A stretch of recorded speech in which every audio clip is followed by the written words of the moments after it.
Bismillahirrahmanirrahim. Assalamualaikum warahmatullahi wabarakatuh. Alhamdulillahirabbil alamin wa bihi nasta'inu ala umuri dunya waddin. Wassalatu wassalamu ala asyrafil anbiya'i wal mursalin wa ala alihi wa ashabihi ajma'in. Amma ba'd. Ikhwani fillah, azzani Allah wa iyyakum. Modal terbesar yang Allah Subhanahu wa taala berikan kepada manusia bukanlah berupa harta, bukanlah berupa jabatan. Modal terbesar yang Allah Subhanahu wa taala berikan kepada manusia adalah waktu. Waktu yang Allah Subhanahu wa taala berikan kepada setiap dari manusia. Itulah modal termahal yang Allah Subhanahu wa taala berikan kepada setiap manusia. Karena jika manusia kehilangan harta, dia masih ada kesempatan untuk mendapatkannya di esok hari atau hari-hari setelahnya. Jika manusia gagal untuk mendapatkan jabatan yang dia impikan, dia masih ada kesempatan untuk memperjuangkannya di hari esok. Jika manusia kehilangan barang yang dia miliki, dia masih ada kesempatan untuk menggantinya atau mencari penggantinya di hari esok. Namun berbeda dengan waktu. Waktu yang telah berlalu tidak akan bisa digantikan. Sebanyak apapun harta yang dimiliki oleh manusia, tidak akan bisa membeli waktu yang telah berlalu. Itulah kenapa Islam adalah agama yang sangat memperhatikan waktu. Di berbagai ayat Allah Subhanahu wa taala mengingatkan hambanya akan pentingnya waktu. Allah Subhanahu wa taala bersumpah dengan nama waktu, dan ketika Allah Subhanahu wa taala menjadikan makhluk sebagai objek sumpah, ini menunjukkan bahwasanya makhluk tersebut yang dipilih oleh Allah Subhanahu wa taala sebagai objek sumpah memiliki kedudukan yang mulia di sisi Allah Subhanahu wa taala. Dan ini isyarat dari Allah Subhanahu wa taala untuk mengingatkan umatnya akan pentingnya waktu. Di salah satu ayat Allah Subhanahu wa taala bersumpah dengan nama waktu, salah satunya di dalam surat Al-Asr.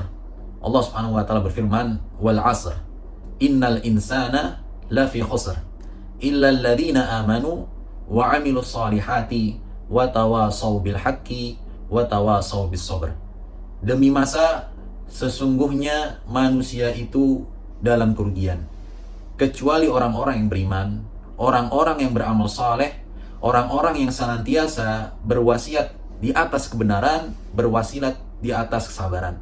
Itulah tipe manusia yang Allah Subhanahu wa taala sifati akan selamat dari kerugian memanfaatkan waktu. Di antaranya adalah orang-orang yang beriman pada Allah Subhanahu wa taala. Orang-orang yang beriman pada Allah Subhanahu wa taala adalah orang-orang yang akan berhasil dalam memanfaatkan waktu, bukan orang-orang yang gagal dalam memanfaatkan waktu. Karena orang-orang yang beriman pada Allah Subhanahu wa taala, mereka mengetahui betapa mahalnya waktu yang Allah Subhanahu wa taala berikan kepada mereka. Mereka mengetahui bahwasanya waktu yang Allah Subhanahu wa taala berikan kepada mereka itu akan dimintai pertanggungjawaban oleh Allah Subhanahu wa taala. Bukan Allah Subhanahu wa taala berikan secara cuma-cuma yang tidak akan ditanya oleh Allah Subhanahu wa taala, tetapi waktu yang telah Allah Subhanahu wa taala berikan kepada kita nantinya akan dimintai pertanggungjawaban oleh Allah Subhanahu wa taala, dan itulah yang diyakini oleh orang-orang yang beriman. Sehingga orang-orang yang beriman, mereka sangat perhatian dalam memanfaatkan waktu. Dan inilah yang dipraktekkan oleh para ulama, para generasi salafus saleh, bagaimana mereka sangat perhatian dalam memaksimalkan waktu, dalam memanfaatkan waktu.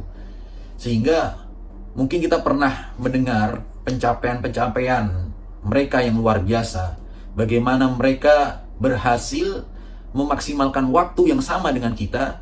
Mereka memiliki waktu yang sama dengan kita, tetapi mereka mampu untuk menghasilkan karya-karya yang luar biasa, yang mungkin akan sulit disamai dengan generasi kita.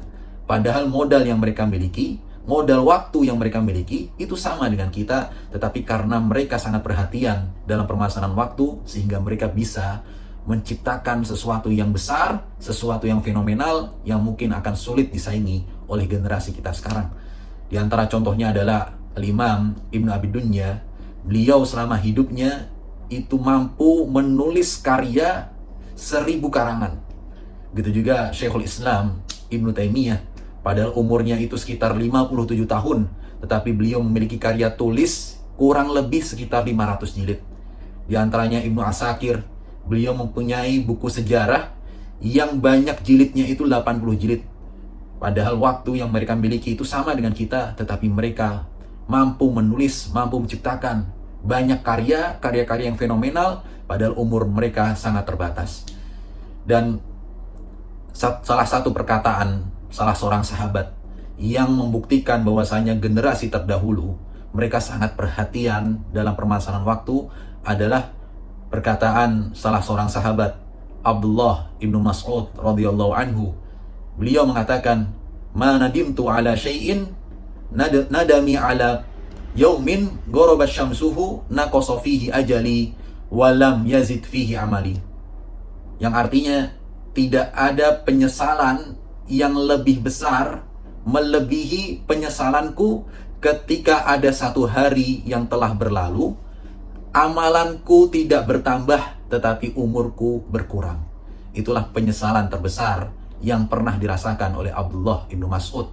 Tidak ada penyesalan yang menyaingi penyesalan Abdullah bin Mas'ud ketika ada satu hari yang berlalu tetapi amalannya tidak bertambah, justru umurnya yang berkurang.